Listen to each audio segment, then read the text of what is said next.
তোমরা কেমন আছো? আমার চ্যানেলে তোমাদের সবাইকে স্বাগতম। আমি আজকে বানাবো মশলা ছাড়াই আজকে আমি ইলিশ মাছ রান্না করে দেখাবো। দেখো, একটু নুন হলুদ তেল দিয়ে ভালো করে মাছটাকে মেখে নিয়েছি। এবার মেখে নেওয়ার পরে আমি দেখো এবার আমি কড়াইতে তেল দিয়ে দেবো। তেল দিয়ে তেলটা যখন গরম হয়ে যাবে তারপরে আমি দিয়ে যাবো কালো জিরে। কালো জিরে দেওয়ার পরে তেল ভালো করে তেলটাকে একটু নেড়ে চেড়ে তারপরে দিয়ে দেবো কাঁচা লঙ্কা। লঙ্কাটা নেড়ে চেড়ে এবার দিয়ে দেবো আমি জল দিয়ে দিয়েছি। তারপরে দেবো আমি নুন দেওয়ার পর দেবো হলুদ দিয়ে ভালো করে নেড়ে নেব। নেড়ে নেওয়ার পরে তারপরে আমি ফুটবে জলটা, তারপরে আমি একটা একটা করে মাছ দিয়ে দেবো।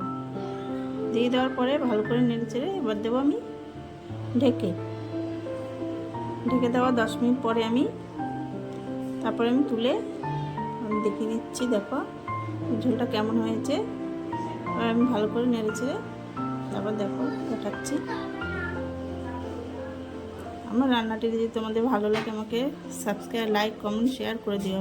মাছটি রেডি হয়ে গেছে, দেখা হবে পরের ভিডিও।